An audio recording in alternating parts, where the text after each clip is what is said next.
Have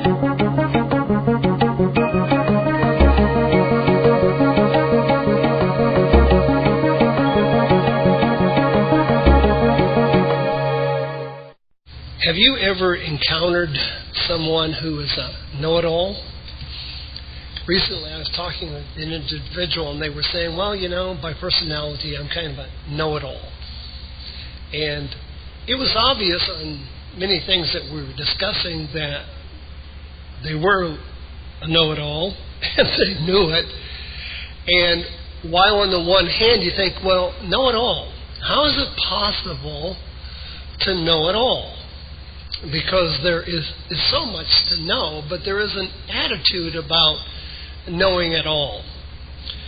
And so when we think about it, it can be, on occasion, if not quite often, irritating when somebody knows it all.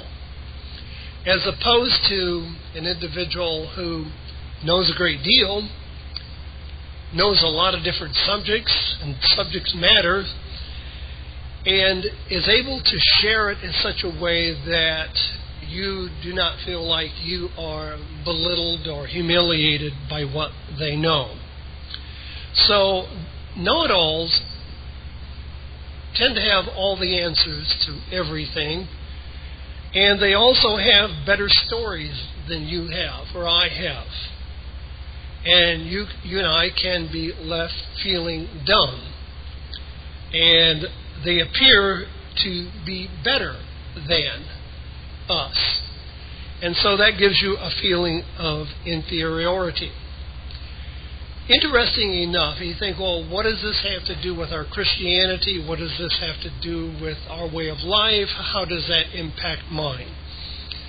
Well, I say that it's important, and I'm going to say it's important for this reason. Not because I know it all, but because from the beginning of humanity, the way in which the devil, the serpent, the fallen angel Lucifer, has impacted life, and where he started with was about the things that we know and the things that we don't know. And if that is a starting place for him, then obviously it is a place for us to realize, well, wait a minute here. It's an inroad into our life to create problems for us.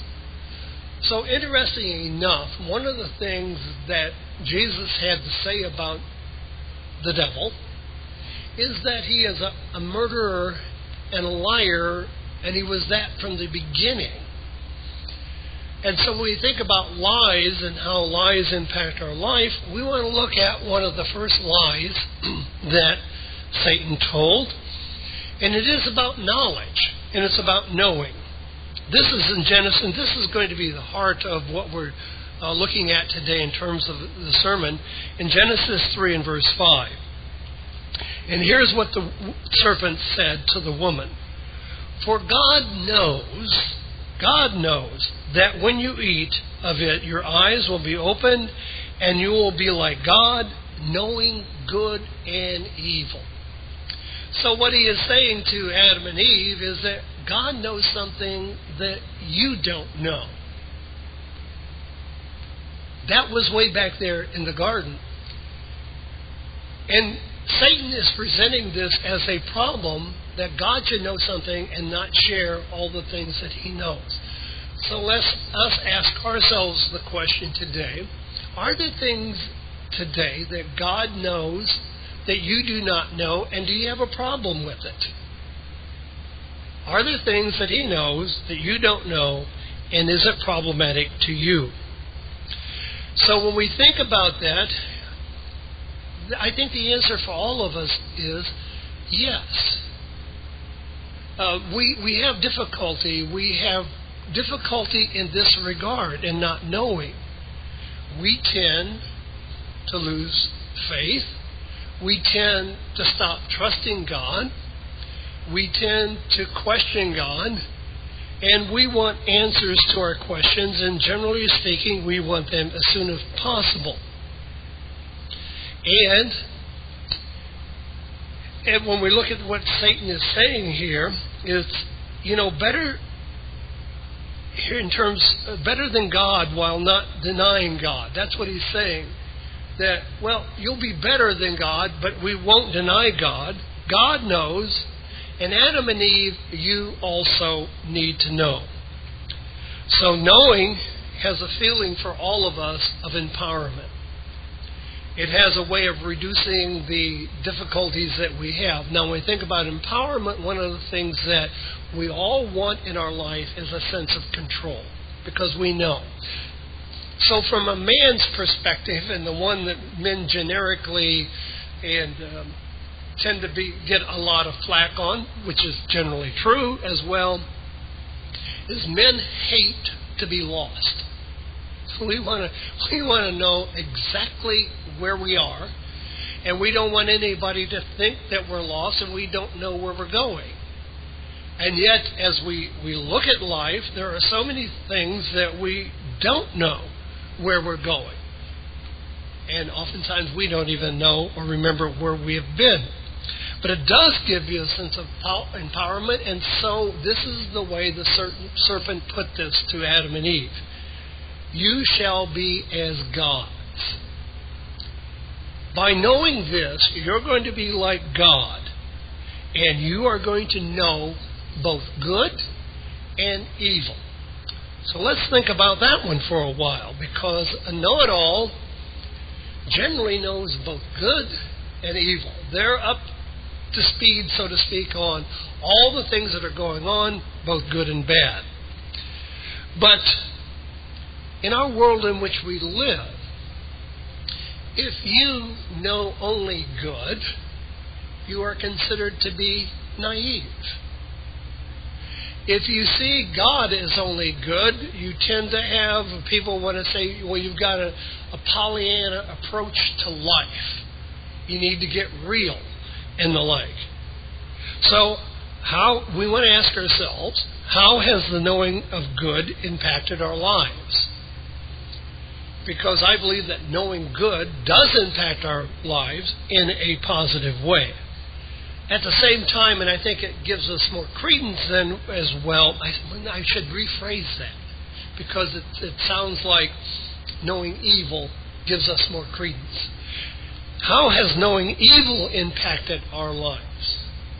Now, how many of us would say that we know some evil things? I can say I know some evil things. I watch the news during the evening or during the day, or I hear the news, and I hear a lot of evil things going on. Evil impacts our lives. We think, and we've talked about how the generation has changed.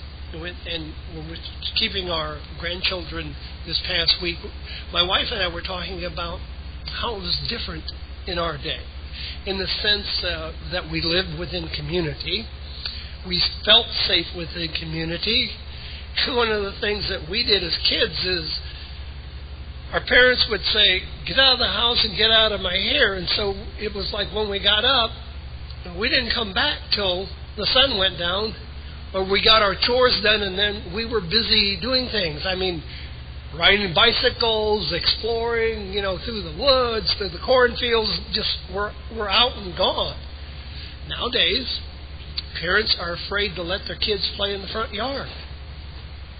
And they're even concerned about the backyard. So kids are not able to do, because there's all kinds of evil out there.